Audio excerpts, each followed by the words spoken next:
18h39, on se retrouve en direct dans Punchline, CNews et Europe 1. Jérôme Fourquet nous a rejoint, politologue. Bonsoir à vous. Bonsoir. Merci d'être là. Éric Revel, Louis de Ragnel, évidemment, sont à nos côtés. On va parler de cette situation politique inédite. Vous dites qu'on vit un moment d'accélération qui n'a pas été connu depuis des dizaines d'années, dû à la décision du président Macron de dissoudre. Un président qui aujourd'hui nous parle de guerre civile, Jérôme Fourquet. Qu'est-ce que vous en dites ? Alors, sur l'accélération, ça a échappé à personne. On voit comment l'après-macronisme, qui était promis pour les prochaines années dans la perspective des présidentielles, a commencé dès 20h30, il y a une dizaine de jours maintenant, quand le président a appuyé sur le bouton de la dissolution.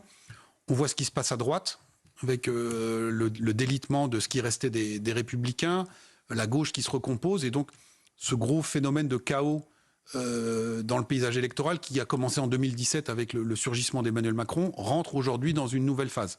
Et donc ça part un petit peu dans tous les sens, avec un élément constant quand même, qui est la montée du Rassemblement national.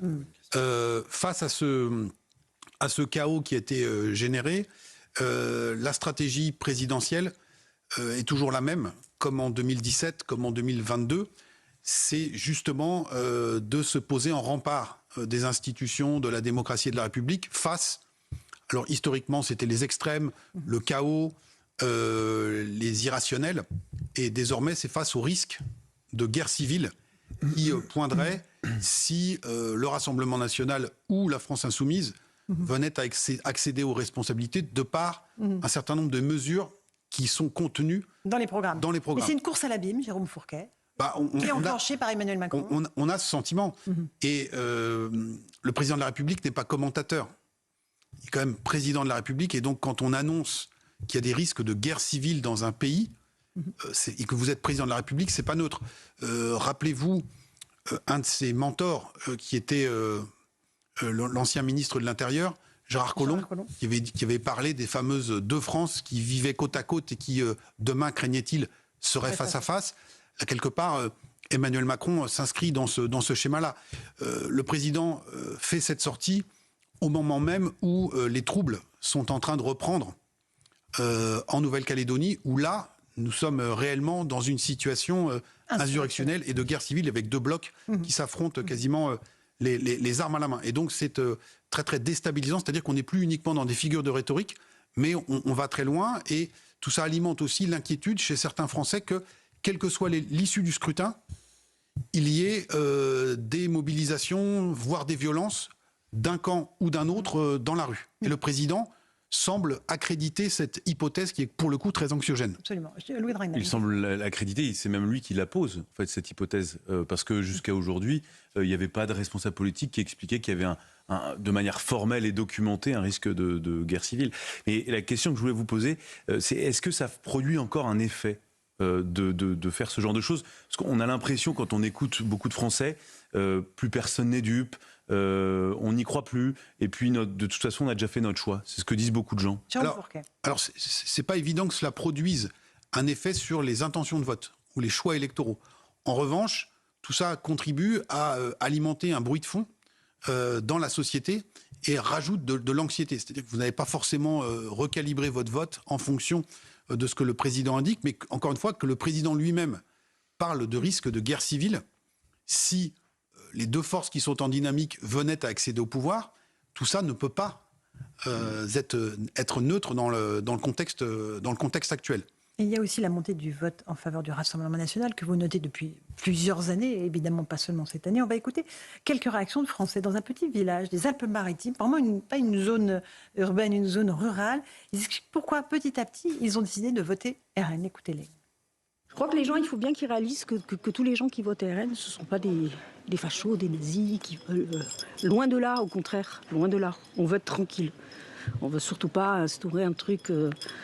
avoir une dictature, qu'on nous dise où aller, quand il faut y aller, comment faire. C'est surtout pas ce qu'on veut. On veut juste être tranquille, quoi. Je pense que dans l'esprit de beaucoup de gens, et je le pense aussi, le RN actuellement est un parti démocratique et peut-être l'un des plus démocratiques sur l'échiquier politique. Le RN a changé de l'époque de Jean-Marie Le Pen à aujourd'hui, il y a eu un changement quand même. On n'est plus sur la même politique que Jean-Marie. Au début, il me faisait peur, je vous le dis honnêtement. Là, c'est différent. On n'a jamais essayé, donc après tout, pourquoi pas? Il faut essayer. Si on n'essaye pas, si on reste buté, entêté, on peut perdre notre liberté, tout simplement. Je suis très frappée, Jérôme Fourquet, parce qu'a dit la première intervenante, on veut être tranquille. C'est une des clés du vote RN? Alors bien sûr, il manque juste un ingrédient dans ce qu'on a entendu. Dans les verbatims, c'est la question du déclassement économique et social et du pouvoir d'achat. Sinon, il y avait tout dans ce reportage. D'abord, quand même, le carburant historique de la montée du vote FN puis RN. Hein, rappelez-vous, la première percée au niveau national, c'est les européennes de 84. Ça fait 40 ans. 40. À l'époque, on se dit, est-ce que c'est un feu de paille, un mouvement néo-poujadiste ou autre? Bon, maintenant, on a la réponse. Le carburant essentiel, c'est quand même la question de l'insécurité, en lien, pour beaucoup de ces électeurs, notamment avec la question de l'immigration. Et donc, ce que j'ai essayé de documenter dans mes livres, on voit, et ça fait écho au plateau précédent, le nombre d'incarcérations, les refus d'obtempérer, le développement des incivilités ou des agressions vis-à-vis des pompiers, des élus locaux, des médecins, des pharmaciens, des conducteurs de bus. Tout ça crée une dynamique qui est très profonde et qui nourrit le fait que beaucoup d'électeurs aujourd'hui aspirent à une forme de tranquillité dans leur vie quotidienne. C'est de mon point de vue, et c'est pas anecdotique que ce soit une femme qui l'ait dit, on a vu comment aux dernières élections européennes, le vote Bardella avait gagné 13 points dans l'électorat féminin, 3 points seulement chez les hommes. Et à lui seul, ce gain dans l'électorat féminin explique quasiment la totalité de la poussée au niveau national. Et une des hypothèses, c'est que face au développement de l'insécurité, eh bien, ce sentiment de ne plus être sécure, de pouvoir se faire agresser, soi-même ou ses enfants, on renvoie encore là au plateau précédent sur les agressions de mineurs, a dopé le vote RN dans cette partie de la population qui est l'électorat féminin, et plus généralement dans l'ensemble du pays, avec, dans ce type de petits villages, ou des villes moyennes, si vous prenez les communes rurales ou les villes de moins de 20 000 habitants, le tarif c'est 40% pour la liste Bardella seule. C'est-à-dire vous n'êtes pas en alliance. Et quand vous faites 40%, on le voit dans ce reportage, à la machine à café au bureau, à l'atelier, à l'usine, au café, devant l'école, quand on va chercher les enfants, qu'on attend les enfants, en famille, dans les vestiaires du club de foot, les discussions qui tournent sont les vôtres.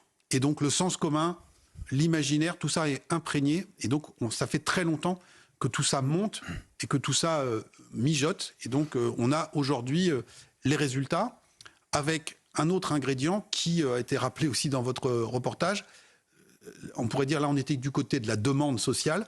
Et puis il y a aussi l'offre politique avec l'aboutissement sans doute de la stratégie de dédiabolisation puis de banalisation entamée depuis plus de 10 ans maintenant par Marine Le Pen et qui porte ses fruits, c'est-à-dire qu'il y a des verrous qui sont tombés, des gens qui n'auraient jamais voté pour le Front National de Jean-Marie Le Pen, mais qui considèrent que le parti Rassemblement National, aujourd'hui, est le plus démocratique qui soit. Regardez ce qui s'est passé aussi, c'est quelque chose d'assez stupéfiant sur la question de l'antisémitisme et dans l'électorat juif, où, par rapport à 1990, la grande manifestation après la profanation du cimetière juif de Carpentras, c'est Jean-Marie Le Pen et le FN qui sont traités en parias.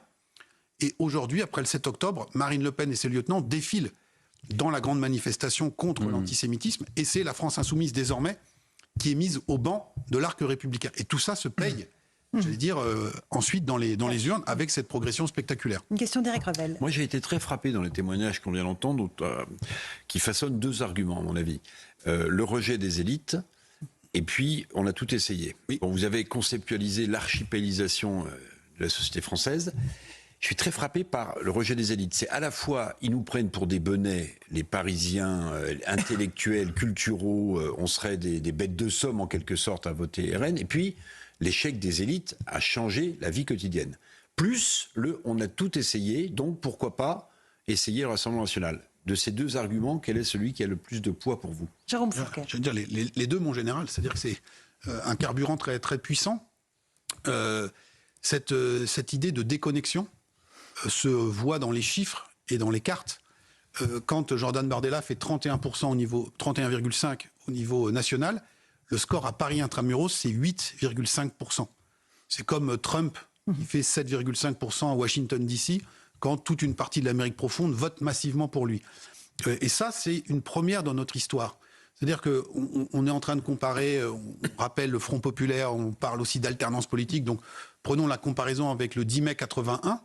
Le 10 mai 81, Valéry Giscard d'Estaing est battu, 49%, mais à Paris Intramuros, il fait 53% des voix. Donc Paris est un peu à l'inverse, mais c'est une différence de degrés. Il y a 3 points d'écart avec le national.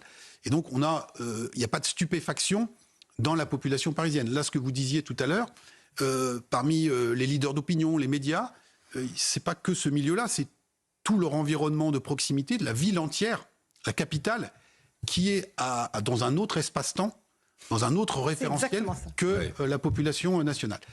Donc tout ça joue très fortement. Regardez par exemple comment Jordan Bardella a installé la voiture électrique au cœur de sa campagne. On dit mais quelle idée, on parle des européennes.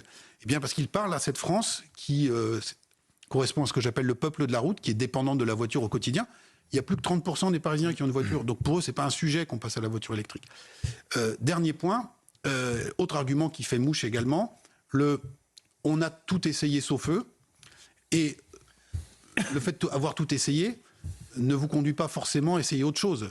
Vous allez essayer autre chose si vous n'avez pas été convaincu des différents tests. Votre quotidien n'a pas changé. Eh bien donc on a fait la gauche, on a fait la droite, on a fait le en même temps. Et beaucoup de Français, notamment dans ces milieux, considèrent que leur sort n'a pas suffisamment bougé. Ils se disent, pourquoi pas tenter le Rassemblement national, d'autant plus que le visage qui est aujourd'hui présenté par cette formation politique est plus respectable.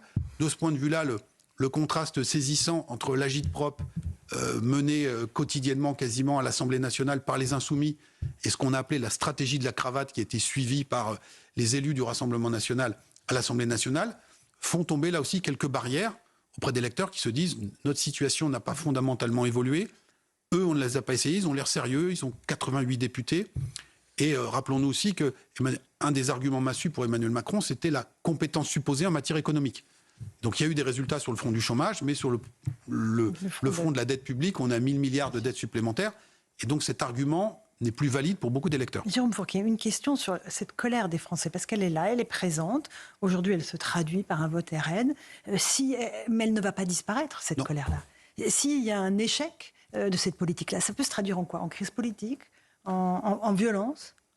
Ou en dépression très profonde, ou éventuellement en mouvement éruptif type gilet jaune.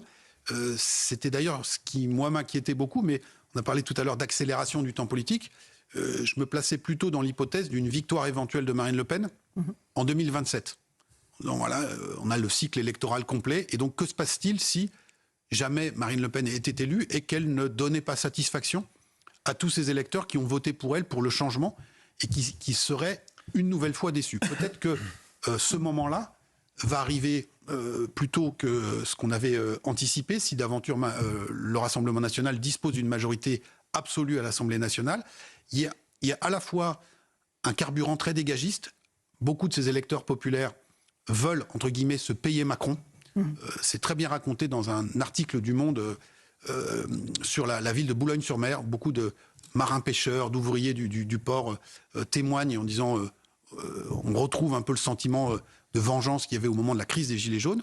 Et puis il y a cet espoir que leur condition va aussi s'améliorer, notamment sur la fiche de paye. C'est ça. Et donc là, on a un vrai sujet démocratique, c'est-à-dire que si la formation politique qui était portée par un grand espoir, compte tenu des marges de manœuvre économiques qui sont les nôtres, ne pouvait pas, quelque part, apporter satisfaction à sa base électorale, alors, comme on a dit tout à l'heure, on aurait tout essayé. Là, on aurait vraiment tout essayé, c'est-à-dire même le Rassemblement national. Et que resterait-il si la situation de ces personnes ne s'améliorait pas? Dans nos enquêtes, parmi les ouvriers qui envisagent d'aller voter, 60% d'entre eux envisagent de voter pour les candidats du Rassemblement national. Jamais le PC, même à sa grande époque, n'a fait 60% dans la classe ouvrière. Donc là, il y a une attente qui est immense. Et c'est sans doute aussi ça qui nourrit un sentiment de vertige.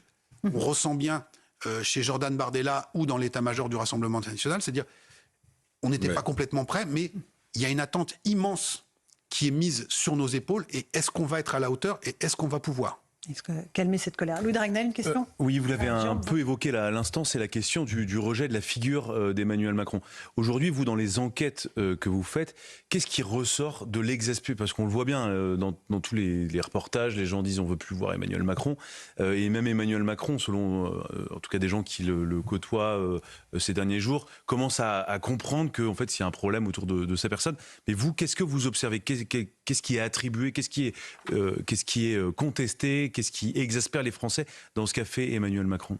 Alors déjà quelques chiffres en termes de niveau de popularité, le baromètre qu'on réalise à l'IFOP pour le journal du dimanche, la livraison de dimanche dernier, on est à l'étiage le plus bas qu'il ait connu depuis 7 ans, c'est-à-dire le score qui était le sien en pleine crise des Gilets jaunes ou en plein conflit des retraites, avec 43% des Français qui sont très mécontents de son action. C'est pas uniquement son action qui est critiquée ou contestée, c'est aussi sa personne, son style, ce à quoi il renvoie. Donc il y a toujours eu, on l'a vu au moment de la crise des Gilets jaunes, notamment dans les milieux populaires, une forme de haine ou de colère. De colère un peu instinctive vis-à-vis du premier de la classe, vis-à-vis du fort en thème, vis-à-vis de celui qui parle couramment l'anglais, vis-à-vis de celui qui a fait une carrière dans la finance. Mais tout ça, aujourd'hui, s'accentue avec le bilan de sa politique, les décisions qui ont été prises, l'exercice du pouvoir qui est considéré comme étant très jupitérien et très solitaire. Et donc, moi, je suis très frappé par le fait qu'on réentende la même musique qu'on entendait au plus fort de la crise des Gilets jaunes. Rappelez-vous l'incendie de la préfecture du Puy-en-Velay, à la suite de laquelle le président de la République s'était rendu sur place pour réconforter les agents de la préfecture. Et quand le cortège présidentiel, le lendemain ou le surlendemain, était ressorti, il avait été pris à partie par des Gilets jaunes qui, face caméra, avaient dit que s'ils avaient pu stopper le convoi, ils auraient lynché le président.